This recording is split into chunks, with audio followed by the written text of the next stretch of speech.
You first. When you take a look at both of these QBs, who had the most impressive start so far in the preseason? Well, to me, it was Shedeur. I didn't see any interceptions when he was out there. Didn't see anything like that.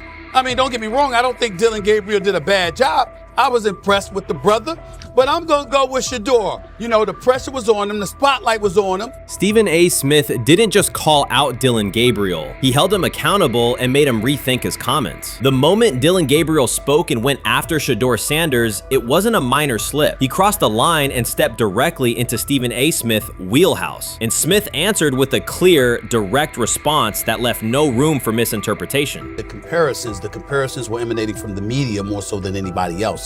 And that's what I think, that's exactly who I think he was directing his comments towards. Having said that, Dillon Gabriel, respectfully, it was stupid. A very dumb comment to make. First of all, let me tell you something right now.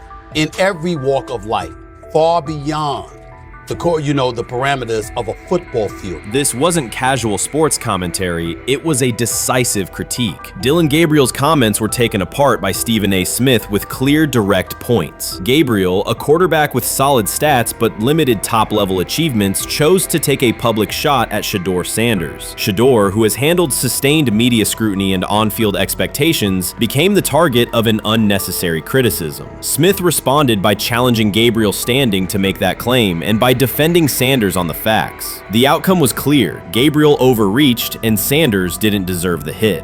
Dan Orlovsky would sit up here in comparison to Shedeur Sanders, who did no such thing, and say, hey, thought he looked better. I got to give him the edge here. I thought it wasn't bad. A pick six and a fumble, and we can get over fumbles. Have you heard anybody say that? I know it's possible. Have you ever heard anybody say, we get over? Stephen A. Smith responded immediately. As soon as Dillon Gabriel made his comments about Shedeur Sanders, Smith delivered a clear, point-by-point critique that drew national attention across the NCAA media cycle. Dillon Gabriel has a reputation as a good quarterback, not a dominant one. He can post strong numbers against opponents like Tulsa, but his performance has been inconsistent when the stakes and competition rise to playoff level. Well, those who produce get treated differently than those who don't. What he said echoes the mentality of all of America practically, and most certainly the world, as we see things being globalized more and more every day. It was a stupid, idiotic, immature comment, because clearly you were feeling the heat because a lot of people was talking about how Shedeur should be QB. Dillon Gabriel is a capable quarterback, but not a standout. Even so, he chose to talk down to Shedeur Sanders, a quarterback who has navigated constant scrutiny and pressure and still represents the future of a program that was struggling before he arrived. The comparison was weak. The criticism was unnecessary. Stephen A. Smith recognized that and dismantled Gabriel's argument with a clear, direct response. How the Browns react to this, how the locker room reacts to this, how Shedeur reacts to this, because it was a clear shot at Shedeur. But let's say Dillon Gabriel's talking about the media. How could you be a brand new quarterback in the NFL and the first time you get behind a mic after your first game, you throw the media under the bus?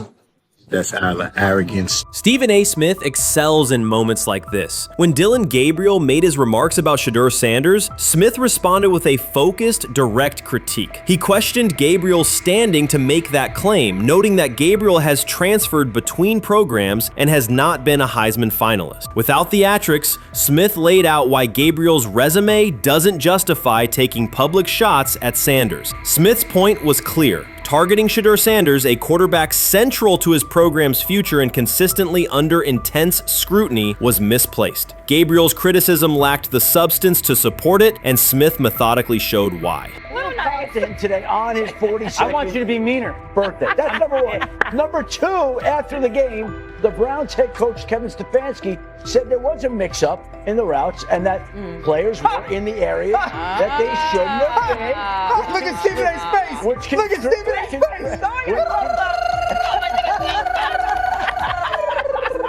Look at Stephen A. Oh my Lord. The strength of Stephen A. Smith's response was that he didn't just address Gabriel's remarks. He challenged the image around him. Dillon Gabriel often presents himself as an overlooked contender ready to surprise. But the reality is that his profile hasn't commanded broad attention. It's a clear reminder that not every opinion carries equal weight. In defending Shedeur Sanders, Stephen A. was direct and precise. Shedeur isn't just a quarterback. He is Deion Sanders' son, which subjects him to scrutiny far beyond anything Gabriel has faced. Even under that pressure, Shedeur has maintained his composure, shown confidence, and delivered in key moments that helped revive a program many had written off. Stupidity, all of it. I thought it was a clear shot at Shedeur due to the fact that his Oregon coach threw a shot at Coach Prime and Shedeur during their meeting at Colorado last year. But you know what? The cream rises to the top. Let's see what happens this week. I see a lot of the media talking about they think it was about the media and not about Shedeur. And I think that's a chess move. For Dillon Gabriel to take shots at Shedeur Sanders was a miscalculation. Stephen A. Smith made the mismatch clear. Gabriel's attempt to shame Sanders was unnecessary and counterproductive. You don't target Deion Sanders' son when Deion has turned Colorado into primetime television. It underscored that Dillon Gabriel has often played with a chip on his shoulder because the spotlight hasn't followed him. He has been around long enough to compile numbers but not to earn broad respect. That's why going after Shedeur was misguided. Sanders, despite ups and downs, drives headlines. Gabriel's most notable headlines have been his transfers. Stephen A. Smith pressed that point without hesitation, challenging Gabriel's standing and leaving his argument looking like a forced throw that turns into a pick six.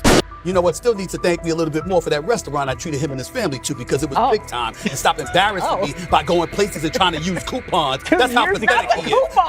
The point is that a pick six and a fumble is usually considered a bad day. Stephen A. Smith didn't need to raise his voice to make the point. He presented Dillon Gabriel as a player whose talk outpaces his resume and defended Shedeur Sanders with clear comparisons. That's why he called Gabriel out so directly. The comparison wasn't just unfair, it was forced. Now look at Gabriel's record. The numbers are solid and he can win against average defenses, but the resume lacks defining markers. There's no sustained Heisman contention, no late season surge that reshaped the national picture, and no postseason moment that cements a legacy. The track record reflects steady production, not top-tier impact. That's the gap Smith underscored. Gabriel's criticism of Shedeur Sanders wasn't supported by what he has accomplished, while Sanders continues to carry a program under constant scrutiny. Let's see some of them step up and make some plays out there. Ain't no way. Gabriel Ain't no way. He's not built like that. No way. And this one is picked off and going back the other way. Oh my God, why did he stop playing? Now it's a foot race. And that is that. They told me bust out my AP, perfect timing. H-shot, we about to get legendary. Shedeur start the next game, baby.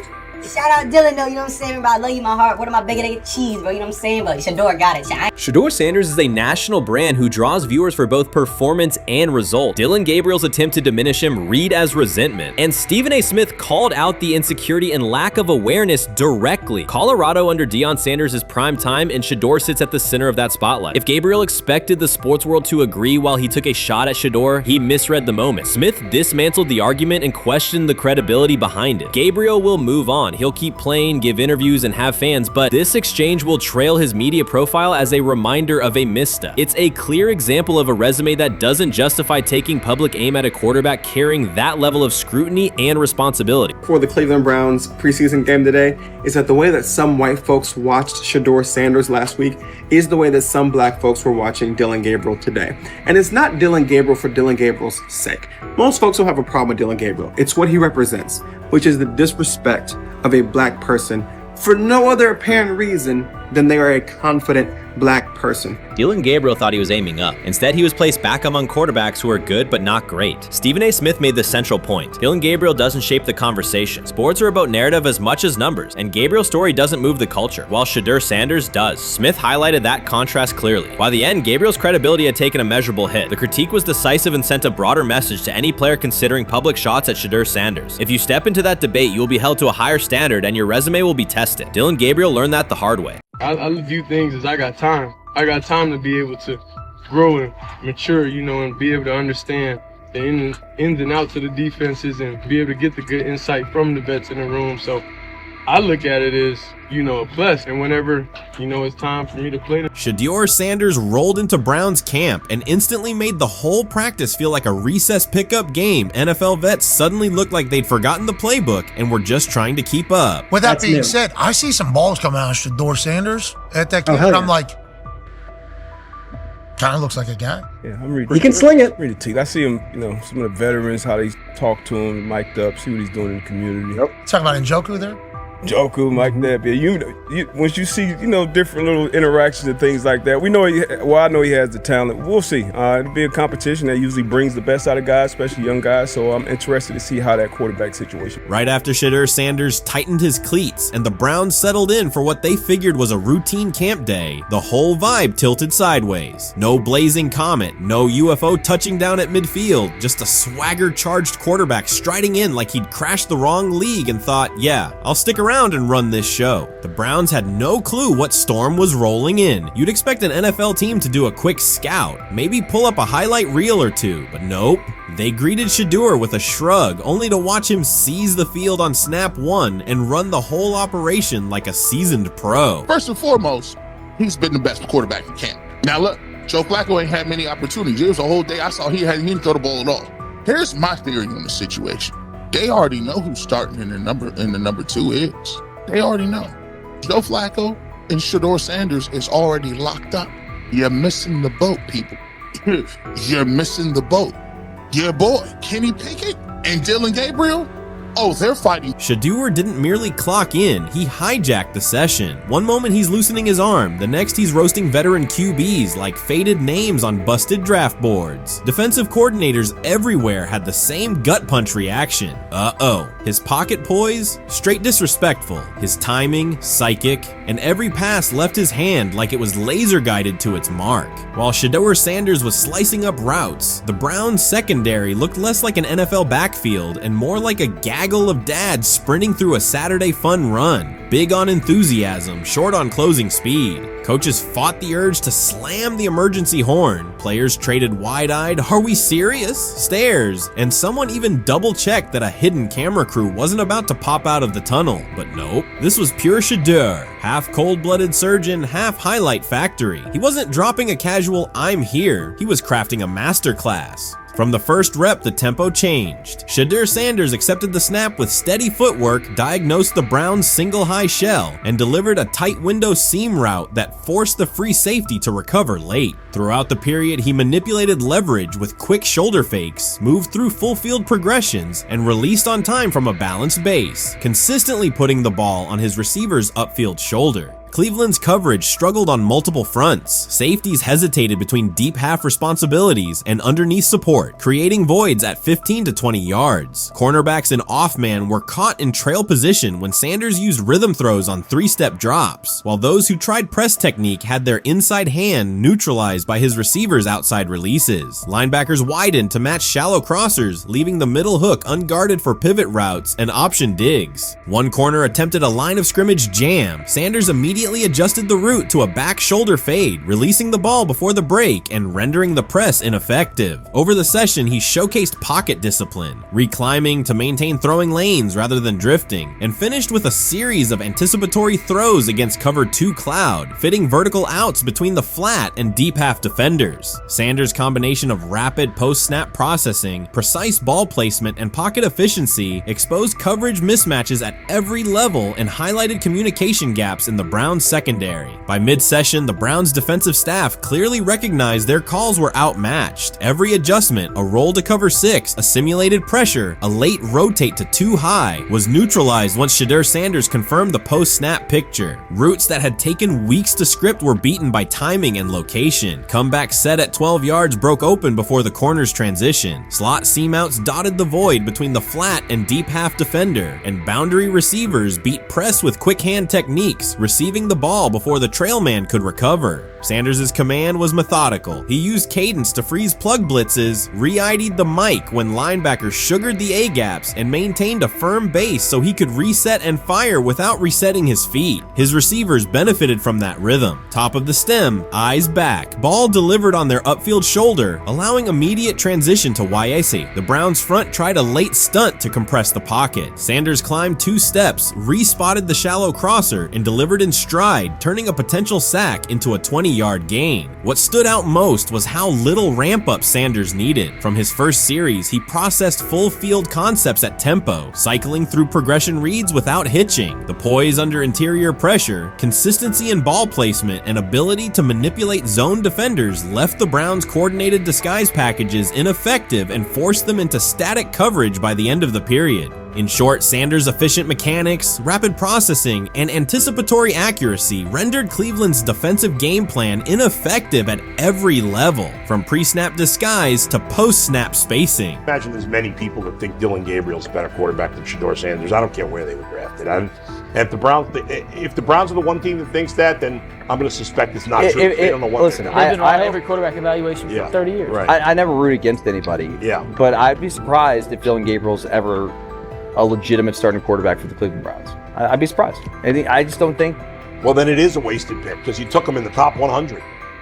Yeah, but potentially. Yeah. May get away with it because of Shedeur. An edge rusher chirped at Shedeur Sanders between snaps, hoping to shake his rhythm. On the very next play, Sanders answered with a 30-yard laser, a deep dig from the boundary side that split the single high safety and the trailing corner. He hit the top of a 5-step drop, kept a firm base, and delivered on time to the receiver's outside shoulder, turning what should have been a routine rep into a sudden change explosive. From that moment on, every coverage wrinkle the Browns tried, rotating from cover 3 to quarter half, flashing a Tampa 2 shell, mugging both A-gaps, was met with a precise counter. When corners pressed, Sanders adjusted the route to a back shoulder fade. When safeties widened, he checked to a glance post. When linebackers bailed, he found the running back on a delayed option out of the backfield. Even late simulated pressures couldn't move him off his spot. He simply climbed, reset his feet, and fired. As Cleveland's defenders rotated through checks, Sanders manipulated them with cadence and eye discipline. He froze weak side safeties long enough to create intermediate windows, then feathered the ball into those lanes before help could arrive. When the Browns finally dropped 7 and matched every route, Sanders tucked the ball and converted 2 separate 3rd and 6 situations on the ground, reminding everyone that his mobility is as calculated as his arm. By the end of the session, the defensive coordinator's call sheet looked obsolete. Sanders had neutralized blitz looks, exposed spacing issues in zone, and forced the unit into static base coverage just to survive the period. It wasn't a camp drill anymore. It was a clinic on timing, processing speed, and controlled aggression, delivered snap after snap by a quarterback who never needed a warm-up lap to own the field. They never planned on taking him. The problem is,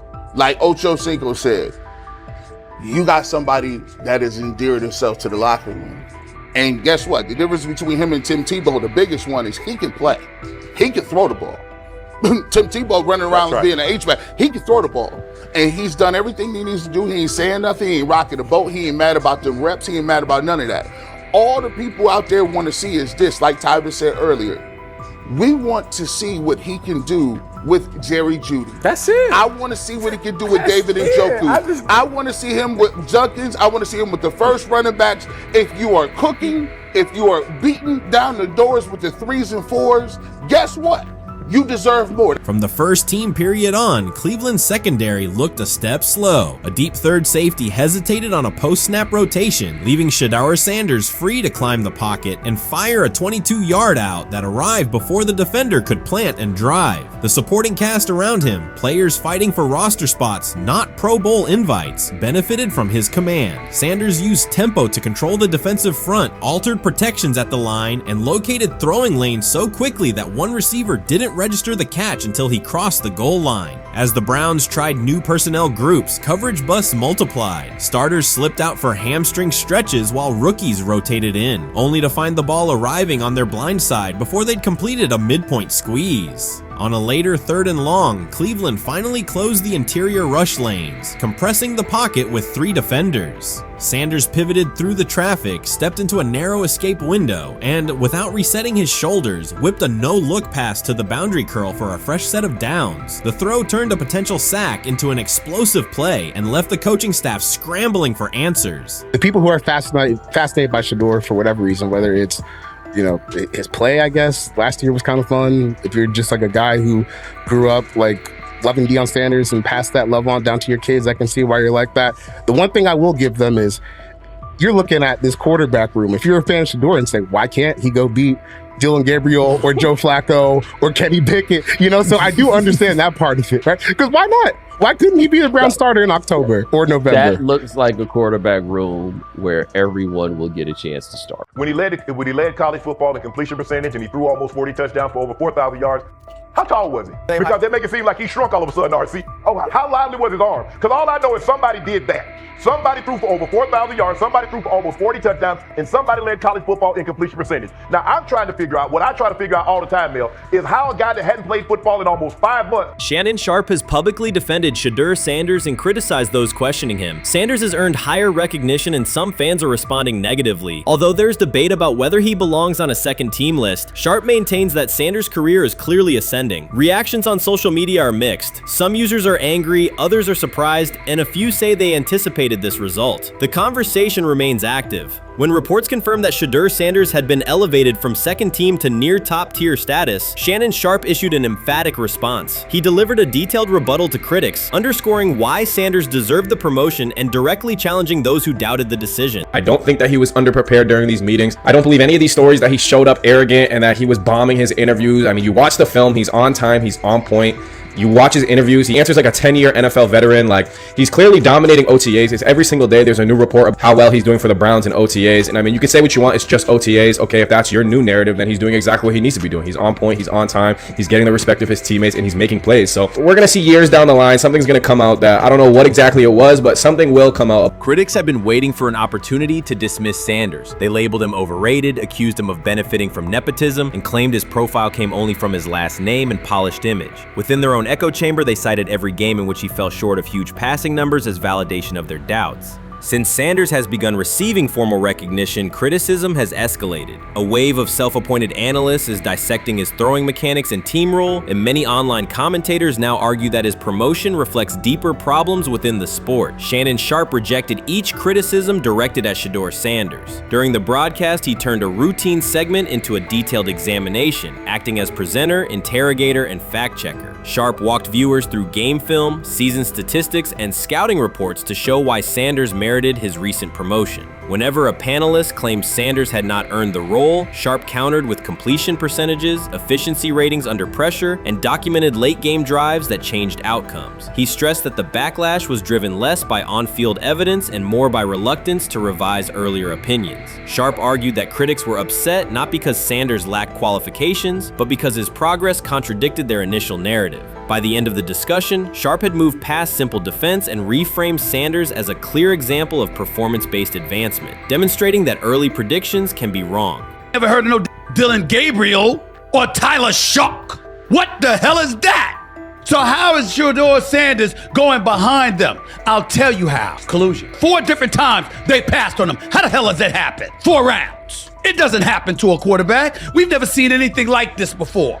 Shedeur Sanders with the watch. Shedeur Sanders with his bravado. Shedeur Sanders with this supposed arrogance or whatever. Shedeur Sanders' advancement did not happen by chance. While detractors questioned his resume online, he continued to prepare, attend every practice, and deliver accurate throws under pressure. The contrast between his output and the complaints directed at him has been stark. Some critics even argued the selection committee was, quote, biased toward performance, as if rewarding strong play were improper. Rumors quickly followed. Certain commentators speculated that a public relations push from the Sanders family must have influenced voters, suggesting everything from coordinated media strategies to alleged favors for coaches. None of these theories addresses the basic point. Sanders earned his promotion through consistent production, poise in the pocket, precise ball placement, and efficient decision-making. Shannon Sharpe highlighted these facts during his response. He noted that Sanders' performance performance metrics justify the recognition and emphasize that resistance to the move stems more from prior prejudice than from substantive evaluation. For Sharp, the goal was clear: present the data, challenge unfounded claims, and correct the narrative. The discussion, therefore, became a broader statement about acknowledging merit and abandoning outdated assumption. Colin Cowherd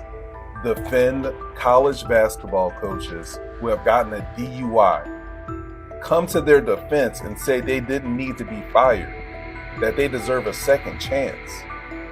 But Shedeur Sanders drives 40 miles over the speed limit, gets a one-on-one ticket, and Colin Cowherd comes on his show today and says he's out on Shedeur Sanders. He's seen enough. He can't support him anymore.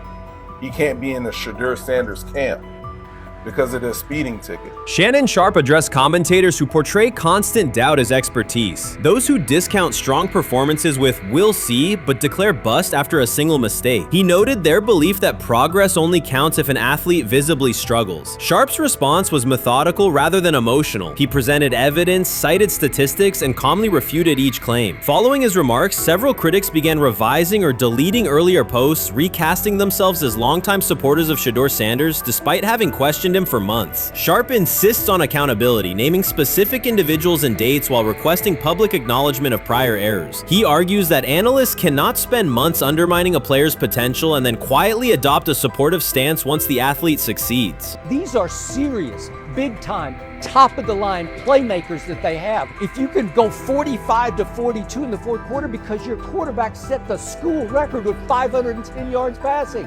He was flawless. Shedeur is big time. I didn't know for sure, will it translate to the next level of competition? Yes, it might translate to the next level of competition as he can play. Critics who once claimed Shedeur Sanders was unprepared now hesitate to acknowledge their mistake. They resist retracting earlier comments and struggle to accept that an athlete can succeed without their approval. Sanders continues to share practice clips and game highlights without engaging the debate, while Shannon Sharp documents every dismissive remark, ready to revisit them on national television. The disapproval did not slow Sanders. It underscored his progress and exposed the gap between perception and performance. As a result, the conversation has shifted. Analysts who doubted him now describe him as undervalued and publish detailed evaluations of his mechanics and game management, suggesting long-standing familiarity with his career. In a matter of weeks, critics have recast themselves as advocates, demonstrating how quickly opinion can change when consistent results leave little room for doubt. Shannon Sharp signaled that his commentary is not over. He considers Sanders' advancement a positive outcome for every athlete who has been overlooked or criticized for having confidence. Sharp stressed that analysts do not have the authority to determine who deserves recognition based on personal preference. The reaction to Sanders' promotion, he argued, revealed how quickly opinions can shift once results are undeniable. Sharp pointed out that many vocal critics became quiet when confronted with objective performance data. This exchange, Sharp insisted, reached beyond defending a single quarterback. It challenged the practice of dismissing achievements that do not fit familiar narratives. He reminded viewers that success does not require external approval and that consistent talent will surface despite online commentary intended to minimize it. While critics reconsider their positions, Sharp remains steady, assigning credit to the athlete and allowing the scoreboard to confirm the argument. In his view, the statistics speak clearly enough. Sharp also emphasized that the intensity of the backlash must be placed in context. College football is a volatile environment where unexpected outcomes are common. Therefore, declaring failure based on incomplete evidence only weakens the credibility of sports analysis. The discussion underscored the need for measured evaluation rather than reactive judgment. Zach Jackson and him and everybody else that we talked to have said that Shedeur looks good. He looks really good. Yes. He looks better. And we got Zach that say Dylan Gabriel ain't even an NFL quarterback. True. So how is it that this man can't get a rep with the ones, but that non-NFL quarterback can? We all what agree sense with that. does that make? Some observers now claim that recognizing Shedeur Sanders' strong performance undermines football's traditional standards, even though they previously argued he received coverage only because of his father. Faced with Sanders' current statistics, those critics are searching for explanations that fit their earlier narrative. The data have always been clear. Their earlier objections ignored that fact. Shannon Sharp is openly highlighting this reversal, comparing past negative remarks with Sanders' recent 400-yard games to demonstrate the gap between criticism and evidence. Sharp did not force these commentators to backtrack. He simply displayed their earlier claims alongside Sanders' results, allowing the contrast to speak for itself. Watson says he has been mentoring Shedeur Sanders at the quarterback position. The biggest failure in the NFL is now mentoring quarterbacks. The most overpaid underdeliverer at the position is now mentoring 2 rookie QBs and a Super Bowl champ. So what exactly are you mentoring him at? You have had 24 civil lawsuits that you paid off to go away. And when you play, you are as ass as those massage therapists are, apparently. Shedeur Sanders is also a show. It's all about him. It's all about anything else. If you don't see that by now, then you're just blinded. Cleveland's second most talked about player has yet to take a professional snap, and it isn't Deshaun Watson. Rookie quarterback Shedeur Sanders has already captured the locker room's attention and the fan base's enthusiasm, creating a visible shift in the team's internal dynamics. Watson, once the uncontested focal point, now shares the spotlight with a newcomer who has only practiced in shorts. The Browns are experiencing a rapid, unforeseen change in popularity within their roster. Four-man competition. It's not. It's two guys versus two guys. It's the two older guys to be the starter. Yeah. It's the two younger guys to position themselves however it may be and show little improvement every single day, right? So, of all the things I'm watching the first 5 when they break a session, the first 5 with the veterans, with the ones. Who's in there, where are they going? The ball's going to Jerry Jeudy, right? Flacco's no dummy, lasts as long as he has, right? He can really whiz it. But as we go on, I want to watch these guys because they probably just got plays installed Tuesday, and they're out there running them Wednesday. Shedeur Sanders arrived in Cleveland and immediately commanded attention. The rookie has yet to take a preseason snap, yet the energy around him inside the building and across social media eclipses what many veterans receive in an entire season. Fan enthusiasm is so strong that Deshaun Watson's jerseys are already drifting toward the clearance rack at the team store. In a matter of days, Sanders has become the roster's second most popular figure, while Watson watches his once secure QB1 status and public approval shrink by the hour. Shedeur or Deshaun? Who do you want as your quarterback next year? Honestly, Shedeur. I love Deshaun though. Like, I don't understand all the hate for Deshaun. You get hurt and you get booed, bro. That's foul. That might be the foulest I ever seen. The Browns' social media staff posted a single candid photo of rookie quarterback Shedeur Sanders releasing a warm-up throw, and the response was immediate and overwhelming. Fans saturated timelines with edits of themselves alongside him, while Deshaun Watson's routine practice reps drew comparatively little notice. Although an official Sanders jersey has not been released, unauthorized versions are already moving at a pace that exceeds merchandise sales for several other AFC North teams. The surge in interest marks one of the most intense fan reactions Cleveland has experienced in recent memory. The excitement surrounding Shedeur also triggers a wave of criticism. Veteran analysts, anchored in a 1980s mindset, question whether his style will translate into lasting success. They focus on his NIL earnings, social media presence, and visible confidence, arguing that the image overshadows substance. To them, outward self-assurance appears to be a distraction rather than a competitive asset. Even a simple smile or brief display of personality is cited as evidence that he lacks the measured discipline they expect from a starting quarterback. Critics claim Shedeur Sanders is notable only because of his father, overlooking the performance he delivered at Colorado. Many of those same observers ignored the Buffaloes until Deion Sanders made national headlines, yet they now question whether his son has earned the attention. They want rookies to keep quiet, carry clipboards, and wait 2 seasons before challenging for a starting role. Sanders is disregarding that script from the moment he arrived. His presence has already turned Cleveland's quarterback discussion into a genuine 2-man competition before a single preseason snap. Deshaun Watson maintains publicly that the situation does not concern him, but it is hard to believe the pressure is not real. A fully guaranteed contract protects his paycheck, not his standing in the locker room. Sanders, meanwhile, is translating charisma and early momentum into tangible influence with teammates, coaches, and fans, reshaping expectations for who will lead the Browns on opening day. I'm a firm believer. If I wanted Shedeur Sanders at 2, at worst at 33, of course I already think that he's better than other quarterbacks. Because that's the type of talent, that's where I would have picked him at. And if he was at 2 or 33, and he still had the same exact skill set, we would be talking about him starting and playing. Right. Well, there'd only be 3 quarterbacks. It'd be here, 3 quarterbacks, not 4. Yeah. But since he moved to the 5th round, that's cool. They might have to go along with it. But to me, I think if you ask who got the best tools, I'm going with Shedeur Shedeur Sanders has not taken a single professional snap, yet discussion about him has split NFL social media into two camps. One side already argues he should start immediately. The other worries about what that means for veteran quarterbacks like Deshaun Watson. Reporters now line the perimeter of Brown's camp, scrutinizing every inconsistency in Watson's spiral and every precise throw from Sanders during drills. Each well-placed pass is clipped, posted to TikTok, and captioned as evidence of a future QB1. Cleveland is no stranger to quarterback drama, but this situation is different. Rather than cycling through another unproven starter, the franchise is dealing with a rookie who entered with more polish, public attention, and perceived readiness than most first-year players. Fans chant Sanders' name before he has appeared in a preseason game, while the established starter works to maintain his relevance. The atmosphere is not yet a full controversy, it is a countdown. Traditional analysts insist on the importance of experience and respecting the process, yet Sanders is progressing on the timeline set by the supporters who already view him as the next leader of the offense.